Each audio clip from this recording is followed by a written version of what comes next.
All right, yesterday was the June meeting, the last meeting of the school year. All the trustees were present except for Trustee Curry and Trustee Mitchke. Discussed constraint progress measure 2.2 and 3.1, proposed student outcome goal metrics, and briefly touched on the district improvement plan and shared end of year, end of course results. Also, brief discussion on the student code of conduct for next year. So CPM 2.2 is related to staff survey responses. The goal for the district basically by the end of this year was 73% positive responses. They landed at 74.1%. So they said that they met this goal.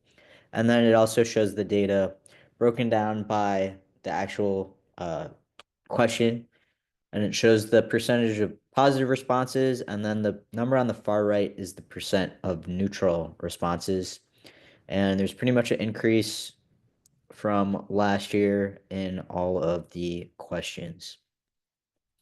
And then 3.1 is related to theory of action. The district said they improved from last year in this response.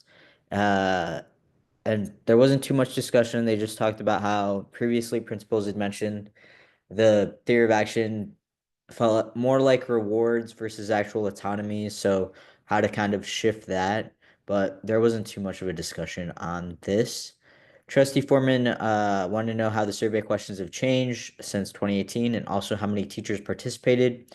She did want to know if the autonomies with the theory of action, are they going to be replaced? But they said basically it'll shift to executive directors are going to differentiate support and coaching for schools. So they said, for example, a higher performing school might be on a 3-week coaching cycle, with less or fewer checkpoints in between versus a school that needs more support. Trustee Sanders wanted to know the decrease in positive responses in 2021 for specifically the question on school discipline. So they said that that was, after COVID, there's a rise in behavior issues, but to support that, they placed mental health clinicians at campuses, and also that was when they introduced the reset centers and kind of revamped the whole discipline system in DISD. He did say he wanted to break down the data by teachers versus like other campus staff. So the data includes everyone who works at the campus. So he wanted to know how their responses might differ versus a teacher versus like a support staff member. Also wanted to know if there's a relationship between positive responses on the staff survey and then higher attendance.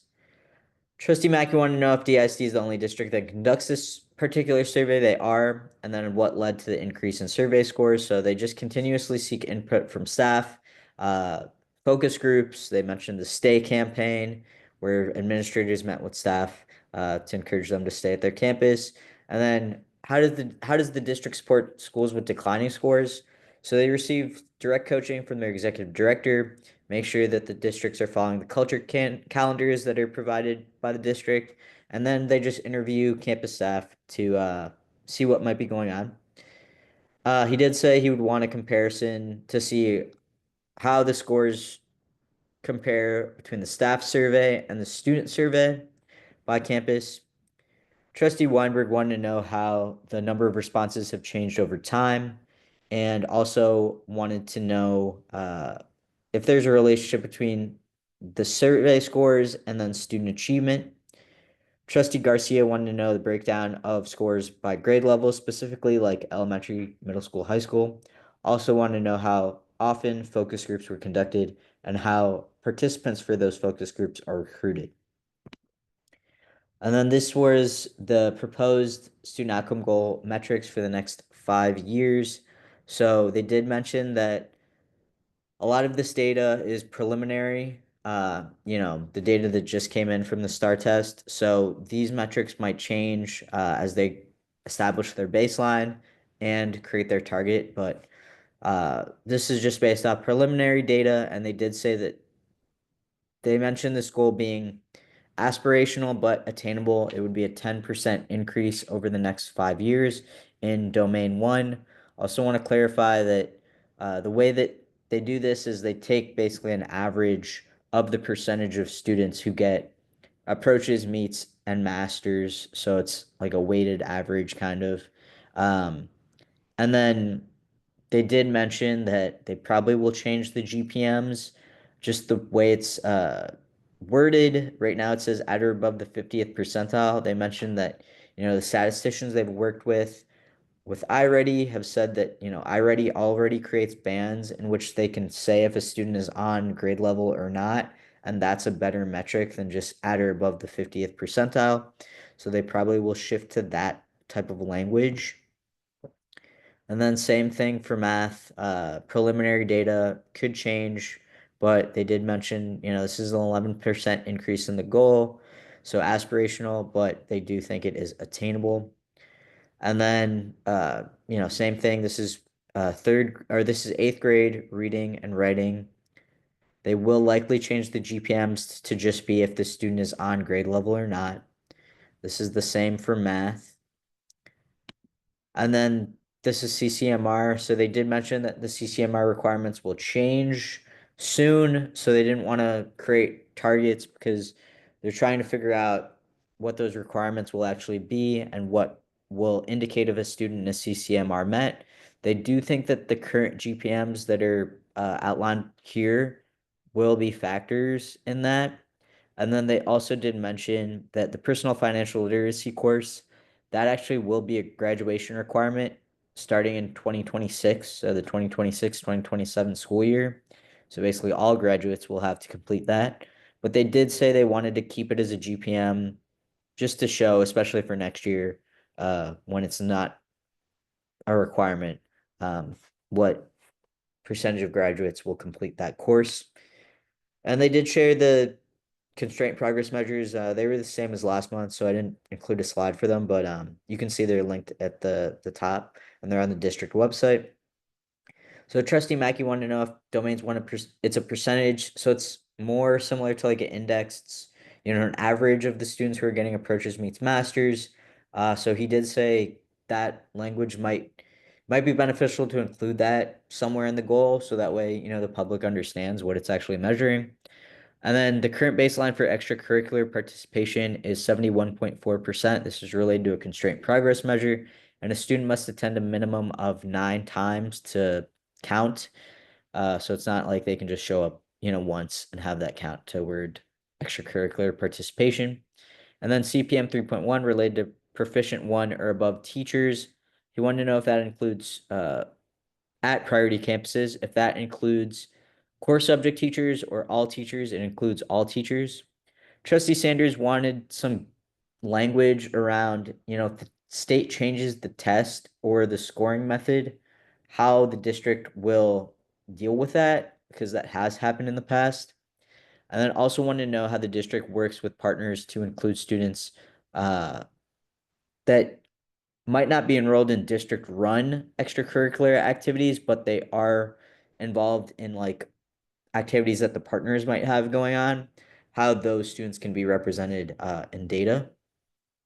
And then Trustee Foreman wanted to know how the district's going to support CPM 3.1, the proficient one or above teachers at priority campuses. So continue to incentivize teachers to go to those priority campuses through stipends and also increase recruitment efforts. They mentioned how they have like specific job fairs for those campuses.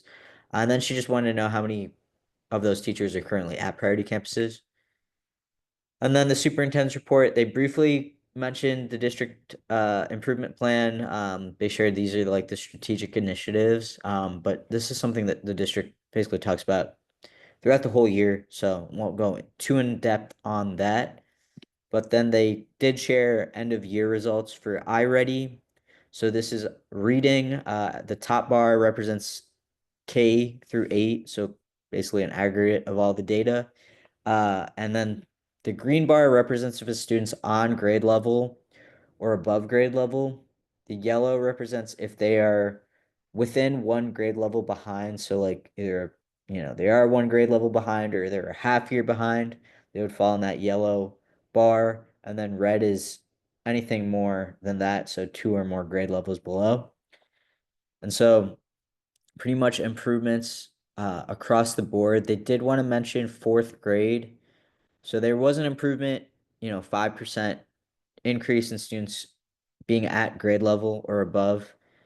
but it wasn't as significant as some of the other grades. And they did mention, those fourth graders would have been in kindergarten in 2020 to 2021.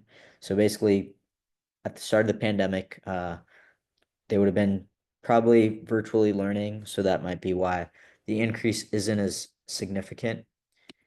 And then they did share the data disaggregated by student group. Again, improvements across the board. And then this is the same thing, but for math. They did want to point out eighth grade, so the bottom bar graph. Uh, this is inclusive of students who are taking eighth grade math, which is only like 30% of eighth graders. As you can see, the number on the right, where it says the total number, it's about 3,300 students.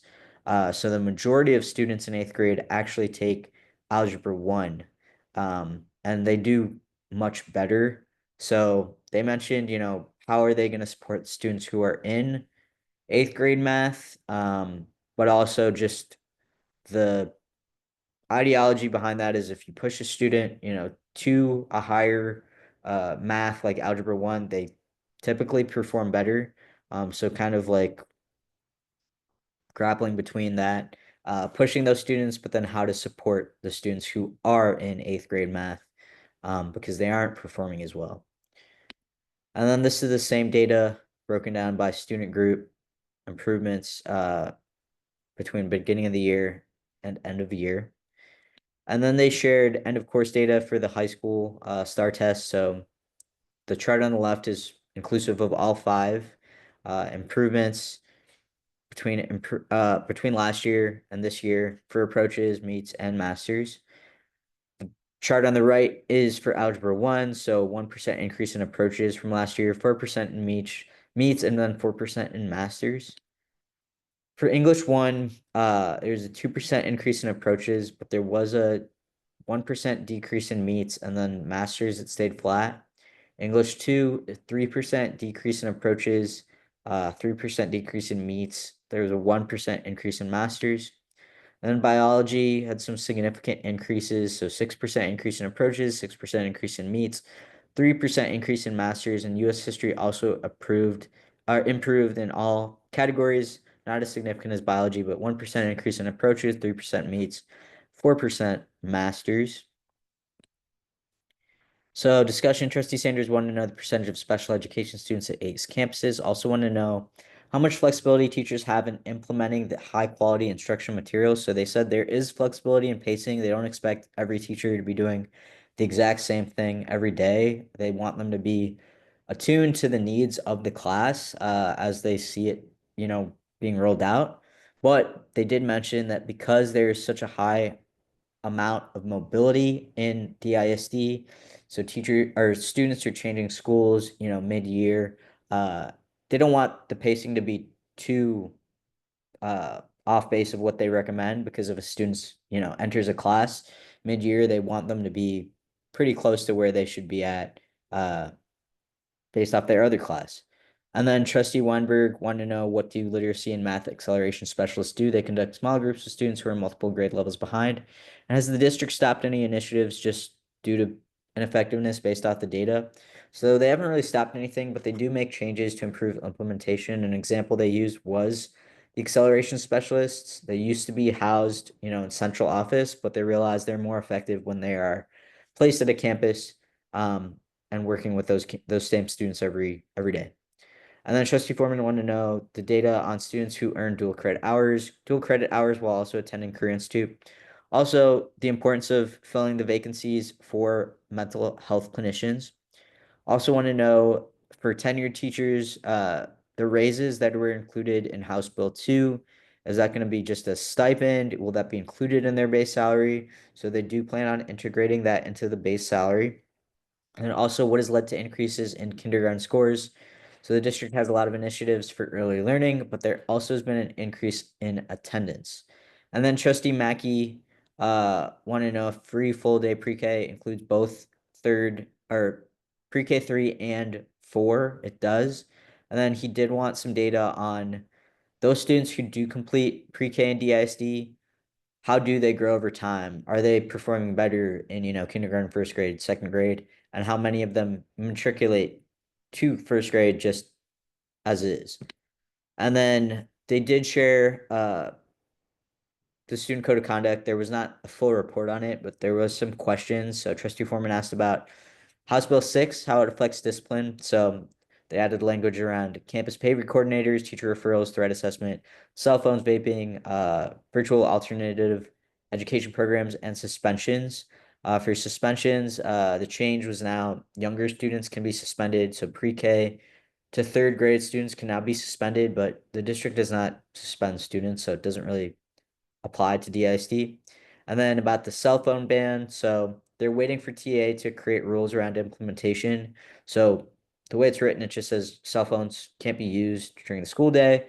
So they were wondering, does that include lunch? It doesn't also, you know, name anything about like a pouch system. So uh student can still have, theoretically can still have the phone on them. So they're just waiting to see what that actually means. And then Trustee Turner wanted to know about the campus behavior coordinator. So they now are requiring that only one person can be designated as that campus behavior coordinator. It has to be an administrator, which was true in the past, but basically they're requiring it can only be one person now. So they are going to be the person who receives communication from TA around discipline and behavior. Trustee Sanders wanted to know about vaping. So previously, before House Bill 6, the previous law required that on the first offense, it would result in mandatory DAP. That has changed. So it's no longer, on a first offense. Reset can be the alternative to that, but it does require on the second offense, it does result in mandatory DAP as required by House Bill 6. And then Trustee Mackey just wanted to know how discipline data has changed over the last 4 years. So example they said was in 2020, there were 17,000 referrals for in-school suspension, out-of-school suspension, discretionary DAP. This past year, the district doesn't do, in-school suspension or out-of-school suspension anymore, but uh, the past year data, there were 6,600 referrals to reset and or discretionary DAP. So there has been a decrease based on the data. And yeah, that was the presentation. So we'll be back in August.